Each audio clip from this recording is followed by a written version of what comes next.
Cualquiera que aborde el tema de la electricidad con una ideología económica tarde o temprano cometerá errores estúpidos y potencialmente peligrosos. Hola a todos, les va a encantar esta entrevista con Mark Nelson, el director general de Radiant Energy Fund. Hablamos a fondo de la energía nuclear, la dinámica de la energía en Europa y dónde están el potencial y los riesgos para la red eléctrica. Súper educativo, quédense con nosotros.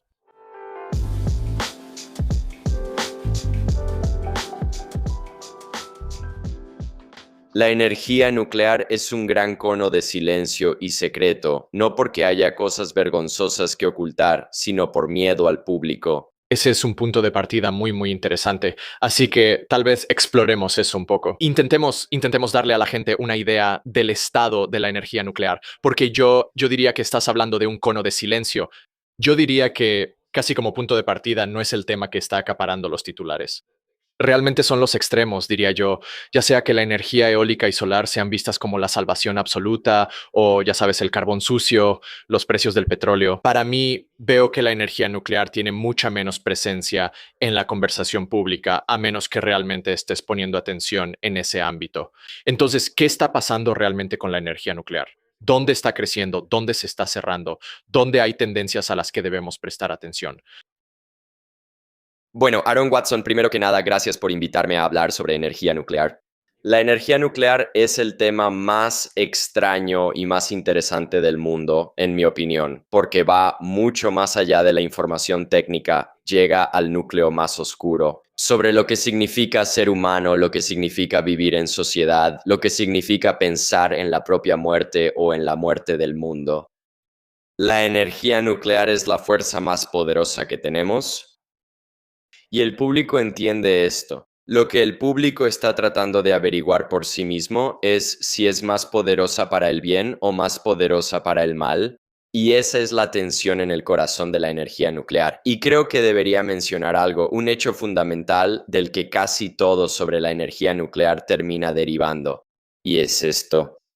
Cuando divides un átomo de uranio, a esto se le llama fisión nuclear. Ese es el término científico. Eso significa que estás tomando un átomo realmente grande y gordito y lo estás dividiendo en partes. Y al dividirlo liberas más energía. La fusión, que sospecho que tal vez tengas un programa sobre eso eventualmente, es cuando tomas átomos pequeñitos y los juntas para formar un átomo un poco más grande. Eso libera energía. Y entonces la división de átomos grandes es a lo que nos referimos con fisión nuclear. Cuando rompes un átomo de uranio, liberas mucha energía. ¿Cuánta energía? Bueno, una de las formas en que los físicos pueden hablar sobre la energía de una reacción es usando una unidad muy pequeña llamada electronvoltio. Es una unidad de energía. Entonces, cuando quemas una molécula de gas natural, cuando quemas una molécula de metano, CH4, un carbono y 4 átomos de hidrógeno juntos, cuando quemas eso, liberas aproximadamente 10 electronvoltios de energía. Para obtener mucha energía, quemas muchas de esas moléculas. Cuando rompes un átomo de uranio, liberas aproximadamente 200 millones de electronvoltios. Así que estamos hablando de 200 millones en una sola reacción. Y en la otra reacción 10. Estos están muy separados. Eso es que 7, 8 órdenes de magnitud de diferencia. En ese pequeño dato, que sé que tal vez no es tan útil porque está usando unidades extrañas y es un poco técnico, ese es el poder de la energía nuclear. Capturar esa energía es todo un proceso. Eso es más difícil. Y luego lo que haces después, lo que haces para alimentarla, todos esos son definitivamente temas que la gente menciona. Pero el hecho central es que la cantidad de energía que se libera con solo manipular una pequeña cantidad de materia es inmensa. Y esa densidad tiene varias implicaciones. Número uno, ya sabes, cuando vemos algo como el conflicto entre Ucrania y Rusia, Y la incapacidad de llevar tanqueros de gasolina a todos los demás mercados que están acostumbrados a tener acceso a ella, necesitándola de alguna manera. Hay todo un mecanismo de transporte ahí que es complicado, ya sabes, barcos específicos capaces de hacer eso, que se convierten en blancos fáciles porque se mueven increíblemente lento por el agua o, ya sabes, oleoductos que hacen eso posible. O en el caso de, ya sabes, parques eólicos o solares, se necesita una enorme cantidad de terreno que debe dedicarse a algo como esto. Una planta nuclear requiere su propio terreno y hay conflictos. Ya sabes, la gente no necesariamente quiere vivir justo al lado de eso. Pero cuando realmente hablas de las unidades de energía en sí, es una cantidad de densidad sin igual para poder alimentar hogares, alimentar esas cosas que hacen posible la sociedad. Sí, o sea, pongámoslo de esta manera. Digamos que un país europeo hipotético de 10 millones de personas podría abastecerse casi por completo de electricidad solo por unos pocos reactores nucleares. Y esos reactores nucleares pueden ser alimentados con, digamos, con el combustible equivalente a uno o dos aviones de carga al año. O si lo transportas por barco, una barcaza, unos cuantos camiones, ¿verdad? Entonces, cuando la gente dice que la energía nuclear puede tener una altísima densidad energética, pero que aún estamos obteniendo el uranio de este país o de aquel país, bueno, la verdad es que si quieres, puedes crear reservas como política nacional para tu pequeño país de 10 millones de personas. Puedes almacenar muchos años de combustible para toda la electricidad de tu país en un periodo de tiempo relativamente corto. Solo tendrías que gastar un poco y apilarlos, pero el combustible no se echa a perder. Simplemente podrías almacenarlo, y algunos países hacen esto. En otras palabras, es la fuente de energía más independiente. Mencionaste Europa. Y en el caso de la energía nuclear, en realidad tenemos estos dos países uno junto al otro con mucha historia que, desde mi percepción, están yendo en trayectorias muy diferentes en lo que respecta a lo nuclear, Francia y Alemania. Alemania ha estado informando o planeando cerrar diferentes instalaciones nucleares. Ahora se encuentran básicamente bajo el control de la disposición de los rusos para suministrarles gas natural y así poder alimentar gran parte de su economía. Y mientras tanto, Francia, que ha tenido un compromiso más constante con la energía nuclear y la expansión de la misma, se encuentra en una posición diferente. Entonces, puedes básicamente usar estos dos países, misma geografía, tamaño de población y poder económico relativamente similares. Sé que no es perfecto, pero no es como si estuviéramos comparando, ya sabes, a Estados Unidos con alguna isla en el Pacífico aquí. Puedes usar esos dos para pintar dos escenarios de cómo diferentes países están utilizando la energía nuclear y qué les está permitiendo eso. Claro. Bien, hace solo 20 años, Alemania obtenía casi un tercio de su electricidad de la energía nuclear. Si Alemania hubiera mantenido esa energía nuclear, estaríamos teniendo una conversación muy diferente ahora. Puede que ni siquiera hubiera guerra en Ucrania, ¿verdad? Ahora, Francia tenía un programa nuclear. Claramente Alemania también, si llegaron hasta el 30% en el, ya sabes, año 2000. Pero lo que pasó en Francia es que después del shock petrolero hubo un compromiso casi total en los niveles más altos de la sociedad y el gobierno francés. A simplemente un mandato desde arriba. Vamos a construir centrales nucleares y va a ser toda nuestra electricidad, y lo hicieron. Y tenían gerentes muy capaces que tomaron decisiones que, en retrospectiva, fueron muy correctas, pero que en ese momento eran sumamente controvertidas. Aquí hay un ejemplo. Renunciaron al llamado programa de reactores francés y compraron licencias para construir reactores estadounidenses. Y luego lo hicieron francés y le pusieron un nombre francés y todo tipo de cosas francesas, pero fundamentalmente eligieron un sistema de reactor que no necesariamente iba a ser la mejor tecnología de todas. No era que los franceses lo entendieran mejor, simplemente sabían que funcionaba y sabían que la gente lo iba a pedir como producto de exportación. Y Francia tenía esta imagen de sí misma como un actor importante en el mundo de la energía, aunque desde el punto de vista moderno casi no tiene recursos energéticos. No tiene tantos bosques para quemar, algunas represas en los Alpes, pero no una cantidad impresionante, y no tiene los depósitos de carbón que tiene Alemania. Alemania tiene enormes depósitos de carbón, realmente sucios, feos y contaminantes, pero los tienen, ¿verdad? Así que realmente no había una opción a los ojos de los líderes franceses. Querían que Francia fuera grandiosa, querían que fuera independiente, querían que fuera poderosa. Querían que fuera un faro para el mundo entero, y sabían que eso significaba que tenían que optar por la energía nuclear. Y resultó que hicieron un muy buen trabajo con eso. Eso significa que Francia debería estar obteniendo alrededor del 75 al 80% de su electricidad de la energía nuclear. Han desperdiciado gravemente su programa nuclear. Han desperdiciado gravemente su ventaja nuclear, y su flota en dificultades apenas alcanza un 70% de disponibilidad. Es realmente terrible. Tengo que decirte, los franceses, la generación francesa moderna, ha desperdiciado y maltratado su flota nuclear y está funcionando realmente mal. Pero eso todavía deja al país con aproximadamente un 70% de electricidad nuclear. Y esa electricidad nuclear no cambió de costo solo porque hubo una guerra en Ucrania y los precios de las materias primas se dispararon. De hecho, Francia puede subsidiar las facturas de electricidad de toda la nación simplemente expropiando las ganancias de su empresa nuclear nacional. Ahora, eso significa que ese dinero no se está usando para construir nuevas plantas nucleares ni para mantenerlas, pero ya sabes, no siempre se puede ganar, Aaron. Así que en Alemania, un movimiento antinuclear pudo arraigarse mucho más profundamente que en Francia. Hay teorías sobre por qué sucedió esto. Puedes observar la cultura nacional alemana o la cultura nacional francesa. Definitivamente puedes meterte en problemas al hacer generalizaciones sobre los alemanes versus los franceses y la base del carácter nacional percibido. Digamos simplemente esto. Francia tenía armas nucleares y eso significaba que en el nivel más profundo, alguna parte de la nación, el Estado, siempre iba a estar dedicada a las tecnologías nucleares. En Alemania no tenían armas nucleares. Hay un debate continuo en los niveles más altos de la política alemana sobre si Alemania debería obtener armas nucleares. Pero durante la Guerra Fría, dividida justo por la mitad y plagada de espías, agentes de contrainteligencia y propaganda de todo tipo. En ambas Alemanias, oriental y occidental, Alemania no tenía armas nucleares, pero tenía armas nucleares apuntándole.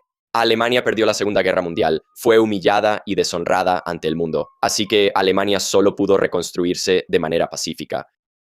Lo que esto significó para la energía nuclear es que, por muy brillantes que fueran los alemanes construyendo y gestionando plantas nucleares, no echó raíces en la cultura ni en el Estado tan profundamente como lo hizo en Francia. Y luego, cuando cayó la Unión Soviética y llegó el dinero del gas natural ruso, Rusia pudo comprar a los principales tomadores de decisiones alemanes por cantidades relativamente bajas de dinero y asegurarse de que cualquiera de las tendencias antinucleares en la política alemana se llevaran a cabo para apagar la energía nuclear alemana y activar el suministro por gasoducto desde Rusia. Creo que fue una jugada brillante por parte de Rusia. Mucho respeto por su crueldad y eficacia al lograr que Alemania dejara de depender de sus propios suministros de energía y pasara a depender de los suministros energéticos rusos. El punto de inflexión fue realmente cuando el principal partido pronuclear, los demócratas cristianos, encabezados por Angela Merkel, el punto de inflexión llegó cuando ella vio lo estresante y difícil que fue para los líderes en Japón tras la fusión del núcleo,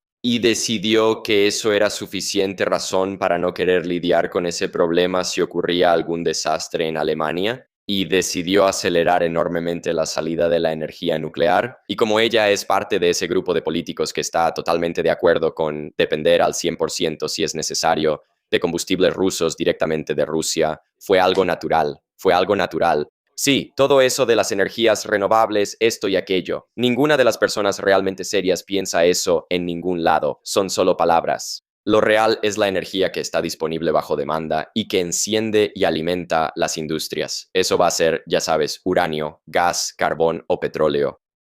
Y para puntualizar algo que mencionaste más del lado francés, ya sabes, hemos visto niveles disparados de inflación. De hecho, justo antes de que empezara la entrevista, estaba viendo algo sobre la inflación en España, que está como en 46% o algo brutal. Las personas que escuchan programas como este a veces pueden estar hasta cierto punto protegidas de las duras realidades del aumento en el costo de la energía. Cuando hablamos de que suben los precios de la electricidad o de calentar tu casa, hay personas que viven al límite y eso significa, ya sabes, que la calefacción no se enciende y la gente realmente pasa frío en el invierno. Eso significa que, ya sabes, el costo de mantener el refrigerador y de otras cosas básicas para que la gente siga adelante están ocupando prácticamente todo el presupuesto. Y eso tiene consecuencias en cadena sobre lo poco que queda después. O simplemente no poder acceder a cosas que la mayoría de las personas de clase media y alta en el mundo desarrollado dan completamente por sentado. Y entonces, cuando se toman estas decisiones, podemos verlo a un nivel abstracto, ya sabes, de competencia geopolítica. Podemos verlo en las maquinaciones de este político y la postura política de aquel político. Pero fundamentalmente lo que siempre he visto y he escuchado a una amplia variedad de personas del sector energético, gente del carbón, del petróleo, del gas natural, de la energía nuclear, de la eólica y la solar, realmente todo se reduce a dos cosas.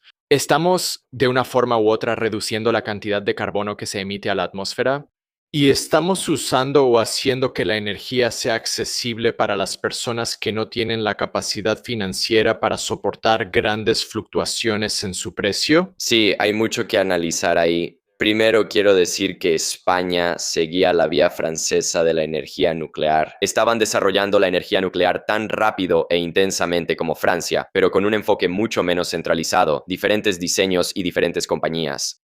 También lo estaban haciendo bajo la dictadura del general Franco. Y cuando fue expulsado del poder, la oposición a la energía nuclear fue intensa.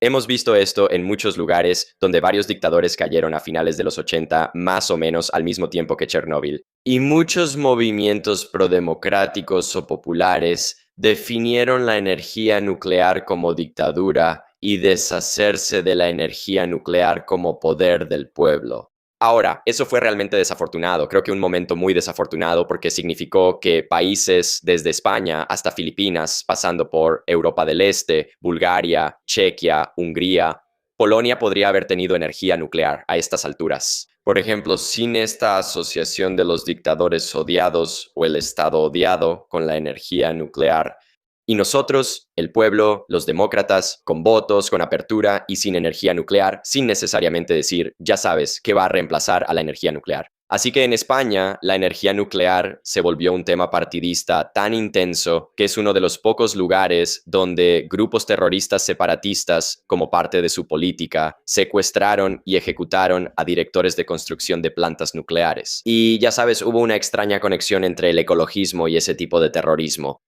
Hubo ecoterrorismo contra personas del sector nuclear y plantas nucleares en Francia, por ejemplo. Y no estoy tratando de decir que tienes que ser un ecoterrorista para estar en contra de la energía nuclear. Simplemente eran esos tiempos, amigo, y simplemente parecía lo correcto. Sabes, podías protestar contra Vietnam, protestar contra el capitalismo, protestar contra la destrucción ambiental, atacando una planta nuclear y enfrentando un programa nuclear, ya sea en las urnas, en las escuelas o en el sitio de construcción. Quiero decir, podías actuar y sentir que estabas haciendo lo correcto. Resulta que era lo incorrecto, pero las viejas formas de pensar mueren lentamente. En España tienen un problema porque no producen sus propios combustibles fósiles. Sí, así que no van a tener esos bajos costos de los combustibles fósiles. Además, tienen vientos fuertes y mucho sol.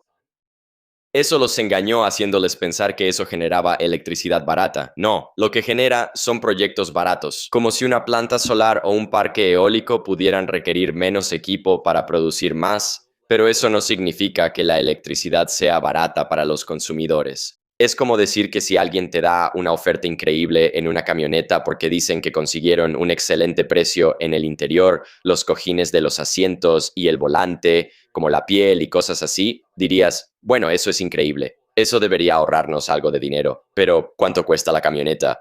Eso es la red eléctrica. Todo el producto, todo el sistema y su costo de construcción, mantenimiento y operación, no parece que ese costo baje solo porque tu energía eólica y solar sea barata. Y esa es la trampa en la que cayó España. Pero España lo tuvo aún peor porque la cantidad que pagaron por la energía solar y eólica que tienen fue extrema. No sé si fue por corrupción o por programas mal diseñados, pero España tenía precios horribles, horribles en la energía eólica y solar que sí tenían. Y entonces, si juntas todo esto, detener la energía nuclear, que es la forma en que España obtiene electricidad barata, demasiada energía eólica y solar que no forma parte de este desayuno completo, no lo es todo. La persona que usa la red no puede simplemente usar eólica y solar, tienen que usar una mezcla de todo. Y eso significa combustibles fósiles. Si no apostaste por la energía nuclear y estás construyendo la energía eólica y solar intermitente y estacional, juntas todo eso y obtienes un desastre terrible en España. Mencionaste la inflación. ¿Dónde te afecta la electricidad en la inflación? La respuesta, Aaron, es absolutamente en todas partes. ¿Puedes tener inflación sin que suban los costos de la energía? Claro, a veces lo hemos visto. ¿Pueden subir los costos de la energía sin que haya inflación? Parece que no. Y parece mucho más grave porque, digamos, el costo de irte de vacaciones sube. Puede que no puedas irte de vacaciones. Si el costo de no vivir en la miseria, si el costo de ser parte de la modernidad, tener tu refrigerador, tener luz cuando la necesites en las noches, poder participar en el diálogo nacional o en eventos nacionales viendo la televisión. Ya sabes, que esté encendida cuando el partido está en vivo, no solo cuando la electricidad es barata porque hay sol o algo así. Esas son cosas que han sido un gran regalo del servicio de electricidad de la red y que ese servicio sea lo suficientemente barato. Que eso posiblemente se esté desmoronando en países como España es un muy mal presagio de lo que viene en los próximos 10 años más o menos. Porque sí, piénsalo, sí se necesitaron gobiernos dictatoriales de derecha fuertes para construir algo como la energía nuclear, que produjeron electricidad barata. ¿Qué pasa cuando las democracias electas caen porque no pudieron mantener la electricidad barata? ¿Acaso terminamos con cualquier gobierno, con cualquier política social o ambiental que esté dispuesto a decir que hará lo que sea necesario para producir energía barata? No nos importa si es carbón y vamos a eliminar cualquier ley que nos impida hacerlo porque los anteriores, ellos rompieron la red eléctrica. Si rompes la red eléctrica, eso se convierte en lo más importante de la época, de tu gobierno, de la vida, ¿verdad? Todo lo demás pasa a ser menos importante. Y creo que estamos llegando a una ola de cambio en Europa que tiene que decidir en qué dirección ir en cuanto a la energía. Y lo van a decidir de maneras que van a resultar sorprendentes o desfavorables para otros ámbitos de la sociedad. Y esto tiene ramificaciones en todas partes. La energía no es barata ni, ya sabes, algo que simplemente pueda ignorarse, excepto quizá localmente en el Golfo Pérsico. Sí, les importan las exportaciones, pero ya sabes, Arabia Saudita no se va a preocupar por abastecer de energía su propia vida cotidiana. Tienen otras cosas de las que preocuparse. Supongo que tal vez tu expresión sugiere que podríamos debatir eso hasta cierto punto, pero tienes algo interesante que decir. Adelante. Sí, así es. Y es que los estados del Golfo están apostando por la energía nuclear tan fuerte y tan rápido como pueden. Y necesitamos entender por qué, porque es muy simplista decir que es por la estrategia geopolítica de ser un estado nuclear y que tal vez si consiguen reactores nucleares podrán obtener defensa nuclear. No voy a decir que no haya ninguna relación entre las ideas de defensa nuclear y energía nuclear entre los estados del Golfo. Ciertamente deben estar pensando en eso. Históricamente, casi todos los países que han obtenido energía nuclear lo han hecho mientras pensaban, consideraban o actuaban. Actuaban para obtener defensa nuclear. Sin embargo, dejando eso de lado, los Emiratos Árabes Unidos tomaron una decisión muy arriesgada al decidir construir una enorme planta nuclear. En 2005 se les ocurrió la idea. En 2006 y 2007 empezaron a establecer los contratos para llevar a cabo el programa. En 2008, 2009 y 2010 seleccionaron a un constructor de reactores. En 2012 comenzaron la construcción oficial y Corea los construyó. Durante los siguientes 8, 9, 10 años, 4 colosales reactores nucleares en el Golfo Pérsico. Esos reactores están entrando en funcionamiento ahora y son un éxito obvio y extremo, tanto en términos de que los Emiratos Árabes Unidos pueden decirle a Estados Unidos que se largue, como en que los Emiratos deciden exactamente lo que harán o no harán según sus propias necesidades. Además, fue un éxito en ese sentido. Qatar pensó en obtener energía nuclear, no lo logró, y luego usó Al Jazeera para atacar a los Emiratos Árabes Unidos por su programa nuclear durante años. Ahora tienen que dar marcha atrás. Van a seguir adelante y casi con certeza van a trabajar para desarrollar un programa nuclear. Aún tendrán que hacerlo de manera efectiva y competente, como lo hicieron los Emiratos Árabes Unidos. Quieren ver el mismo éxito que tuvieron los Emiratos.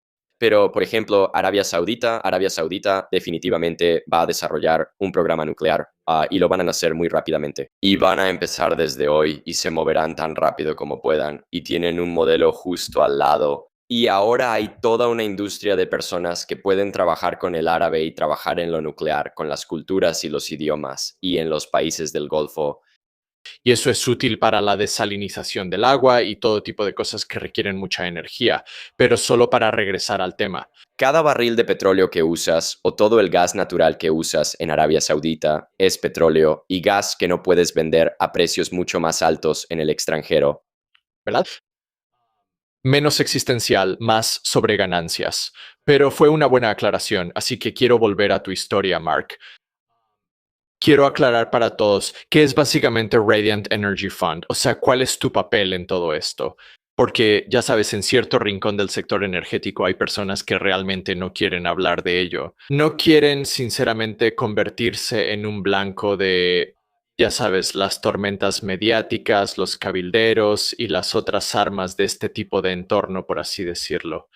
Y también hay todo tipo de personas que sinceramente están defendiendo sus propios intereses, ¿verdad? O sea, esa es una de las reglas de Wall Street, ya sabes, quien sea que aparezca en CNBC, yo puedo. No necesariamente puedo estar seguro de muchas cosas, pero sí puedo estar seguro de que van a defender sus propios intereses, porque esa es en cierto modo la naturaleza de tener tus incentivos alineados con los intereses de un inversionista específico, de una empresa específica. Entonces tengo dos organizaciones, Radiant Energy Fund y Radiant Energy Group. Radiant Energy Fund no es un fondo. Lo siento, he decepcionado a muchas personas que preguntaron si podían ser socios limitados y tuve que decir que no. Al igual que el Environmental Defense Fund, quiero decir, en mi opinión, realmente no defienden tanto el medio ambiente, pero ese es el nombre de su grupo. Es como estos grupos ambientalistas convencionales de los años 60 y 70 con nombres que suenan corporativos o muy respetables, incluso si perseguían políticas radicales. El Fondo de Energía Radiante es un intento de salvar plantas nucleares en todo el mundo. Te sorprendería qué mal negocio es eso. Básicamente, si estás luchando por salvar una planta nuclear, significa que la están cerrando por decisión de su propietario. En ese caso, estás luchando contra el propietario de una planta nuclear para salvar una instalación que ellos no quieren.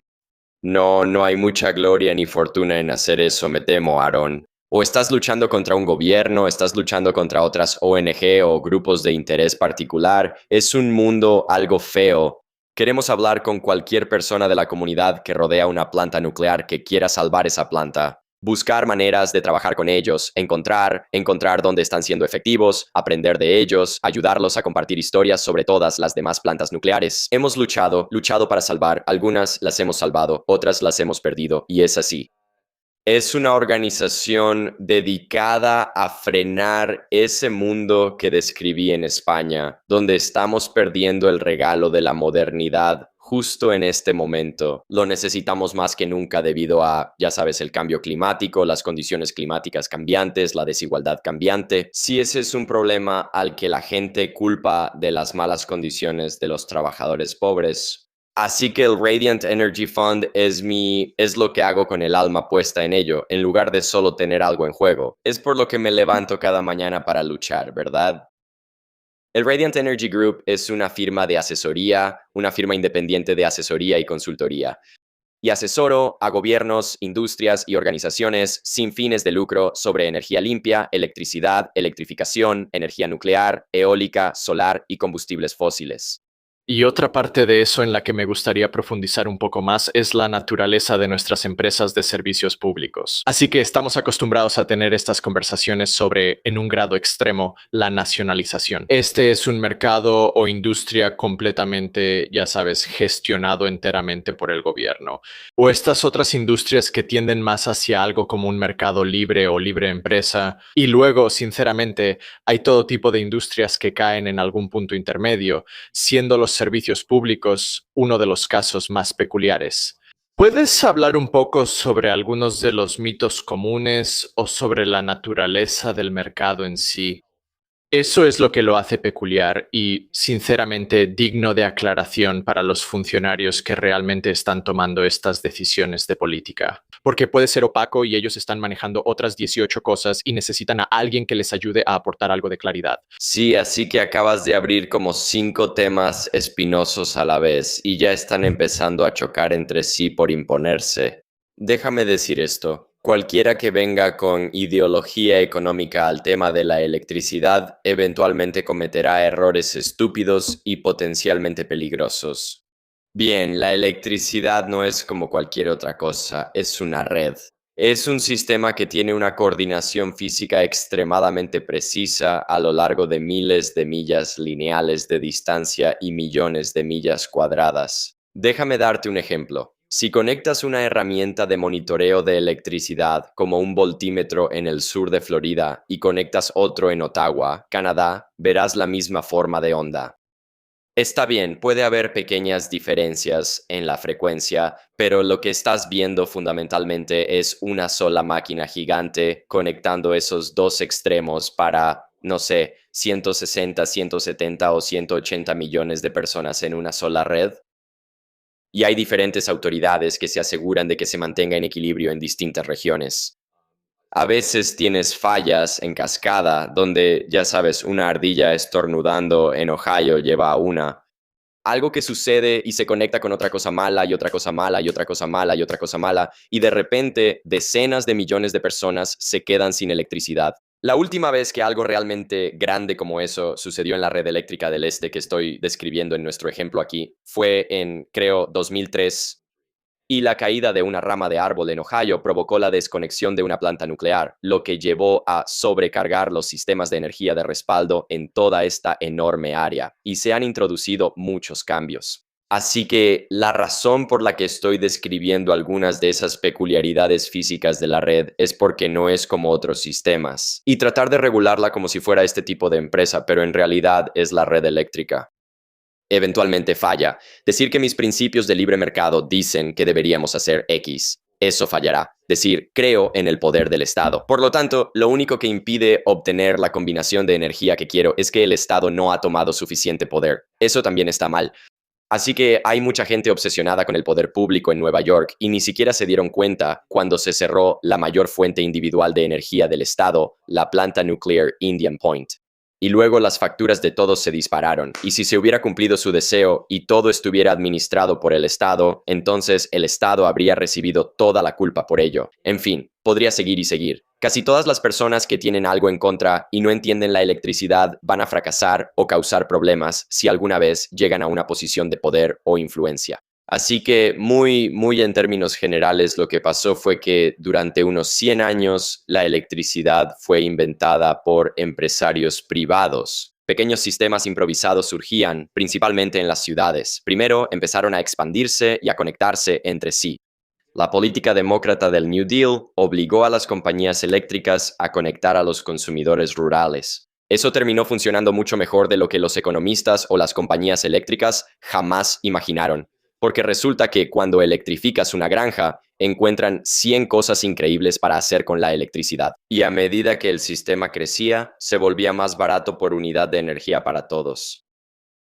Luego, en los años 60 y 70, el movimiento antinuclear se combinó con el movimiento ambientalista y dijeron que la red eléctrica era mala y derrochadora y que la única forma de salvar la Tierra era la eficiencia, sea lo que sea que eso signifique. Y luego, ese movimiento antinuclear y a favor de la eficiencia se vio envuelto en el movimiento de desregulación de la electricidad.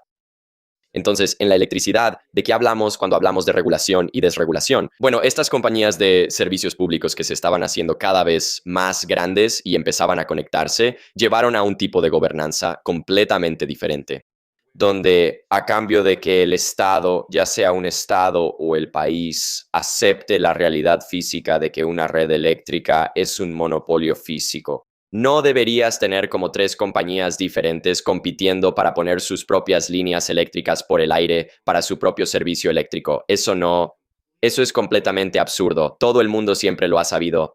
Entonces, a cambio de aceptar que este es un sistema monopólico, los estados tomaron el control regulatorio público sobre las empresas de servicios públicos, donde los votantes votan por partidos o por funcionarios electos, quienes elegirán a los reguladores, o los votantes eligen al regulador directamente en sus boletas, quienes estarán en estas comisiones de servicios públicos para supervisar la electricidad, ¿verdad? Así que ese sistema se enfrentó a las personas que decían, bueno, si destruimos las empresas de servicios públicos y destruimos la red, entonces podemos deshacernos de las plantas nucleares. Así que hubo una ola de economistas brillantes que nunca en su vida habían estado en centrales eléctricas, mucho menos trabajado en un trabajo real, afirmando que tenían teorías económicas geniales. Teorías sobre cómo operar la red, que no entendían ni necesitaban entender porque tenían el poder de la economía, ¿verdad? La ciencia de la economía. Así que el movimiento de desregulación fue entonces patrocinado por los antinucleares y los del gas natural. Porque si construyes todas las plantas nucleares y todas las plantas de carbón que parece que necesitas, entonces alguien descubre un montón de gas natural y dice, oigan, tenemos gas natural barato, deberían construir plantas que quemen gas natural. Bueno, si ya tienes las plantas de energía que necesitas y no están quemando gas natural, ¿Cómo puedes justificar derribar una planta de energía que ya tienes solo para construir otra planta y luego, ya sabes, hacerla funcionar con una materia prima como el gas natural, con precios muy volátiles, ¿verdad? ¿Por qué harías eso como empresa de servicios públicos? Bueno, si te obligan a hacerlo, esa es una razón. Por ejemplo, que los comisionados de servicios públicos te exijan hacerlo. Pero una manera mucho mejor es si divides la empresa de servicios públicos y separas la generación de energía de las líneas, cables y la facturación. Y luego dices, vamos a tener un mercado abierto. Cualquiera que tenga el dinero para construir una planta de energía de cualquier tipo en cualquier lugar, simplemente, ya sabes, pagará una tarifa para conectarse a la red y entonces podrá tener el derecho de inyectar su electricidad a la red cuando quiera. Ese sistema golpeó duramente a muchas de las compañías eléctricas, al menos en lo que respecta a generar su propia electricidad. El movimiento de desregulación, también llamado movimiento de reestructuración, surgió a finales de los años 90 y continúa hasta hoy. Ese es el impulso para lograr que las compañías eléctricas tengan cada vez menos funciones de monopolio. Idealmente, en la mente de muchas personas no deberían tener ninguna función más allá de, no sé, lo más básico o tal vez ni siquiera deberían existir. Así que las compañías eléctricas no deberían existir. En su lugar, deberíamos tener una variedad desconcertante de empresas con niveles muy diferentes de reservas de efectivo y solvencia crediticia. Competir para construir una planta nuclear o irse a la bancarrota o comprar otras centrales eléctricas o construir centrales de gas. Quiero decir, realmente el sistema consistía en hacer que el horizonte de toma de decisiones del sector eléctrico fuera tan corto que solo unas pocas tecnologías pudieran llegar a construirse. Eso serían la eólica, la solar y el gas natural. Resulta que esto en realidad no hace que la electricidad sea más barata. Y luego, cuando suben los precios del gas natural, resulta que hace que la electricidad sea brutalmente cara. Pero ya es demasiado tarde. Estamos algo atrapados con este sistema para la mayor parte de la población en Estados Unidos. Las áreas que liberalizaron su mercado eléctrico son la costa este, el medio oeste, los estados de las llanuras, Texas y California. Los estados que han resistido este sistema, que creo que sus oyentes podrán notar que realmente no me gusta. Bueno, esos han sido los estados del sur, parte del medio oeste y el oeste, gran parte del oeste.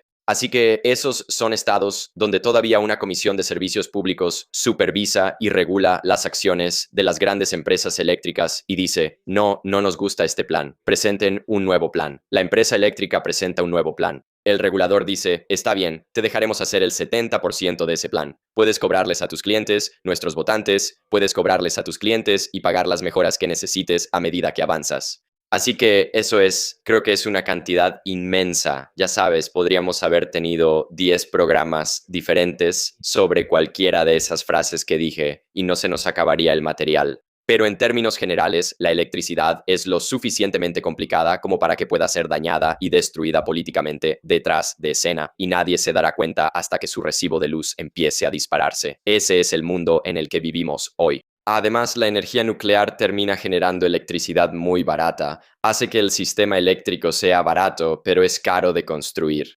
Si no puedes repartir el costo de construcción entre los consumidores desde el principio, lo cual algunas personas dicen que no debería permitirse, entonces probablemente no vas a construir una planta nuclear.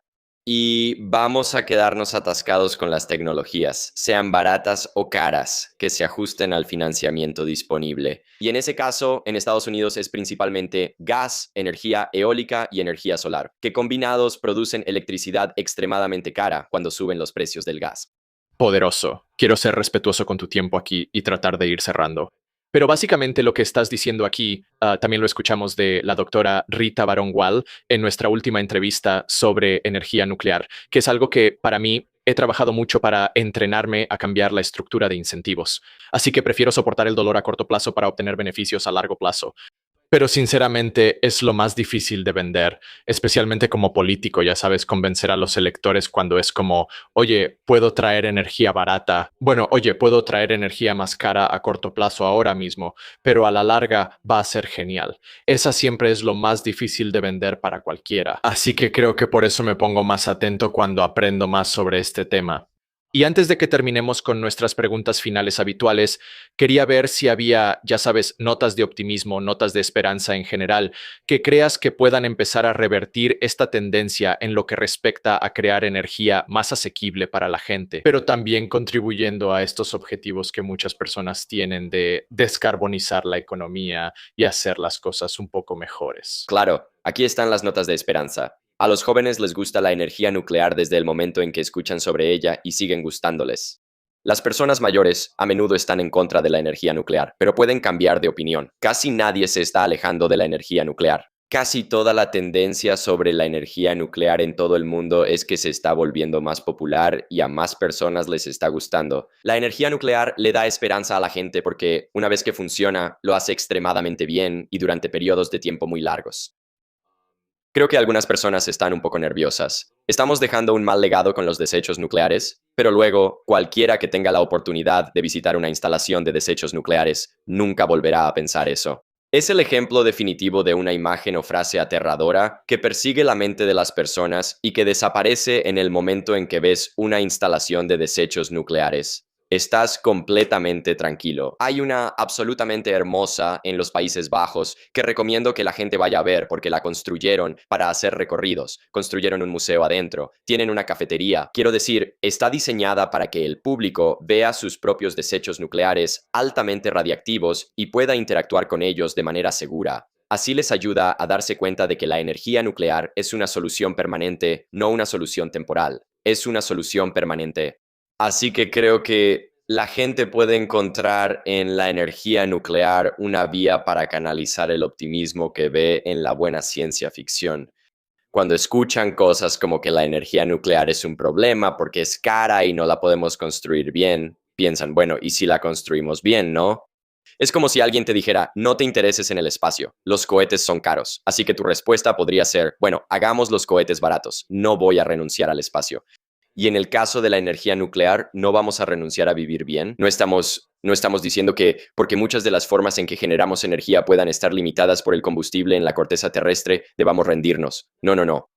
Hay suficiente combustible. Hasta que el sol se expanda y cocine la Tierra, hay suficiente combustible para la energía nuclear. Entonces, ¿por qué no pensar en cosas hermosas? ¿Por qué no pensar en cosas grandes? Mencionaste el uso del suelo. Bueno, una vez que la gente escucha que la energía nuclear ocupa una fracción diminuta del espacio que se necesita para la energía eólica y solar para generar la misma cantidad de energía, creo que se les prende el foco. Espera, ¿y si liberáramos gran parte de nuestra huella actual de naturaleza industrializada y simplemente la liberáramos e hiciéramos un poco de energía nuclear? Y luego hiciéramos otras cosas para reducir nuestra huella. Y después hiciéramos crecer nuestras ciudades en vertical. O incluso hacer que los suburbios sean un poco más densos. No rascacielos por todos lados, pero ya sabes, un poco más compactos.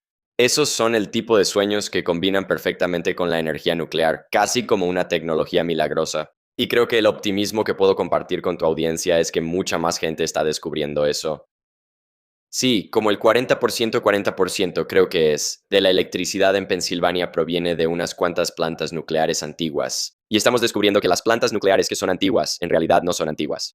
Resulta que pueden durar probablemente un siglo o incluso más.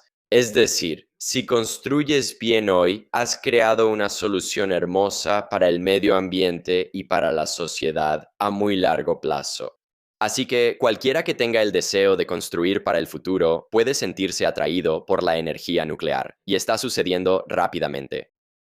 Es un gran punto para concluir, Mark. Quiero asegurarme de que la gente pueda aprender más sobre ti, conocer más sobre Radiant Energy y conectarse en el mundo digital. ¿Qué coordenadas podemos proporcionar para las personas que quieren saber más?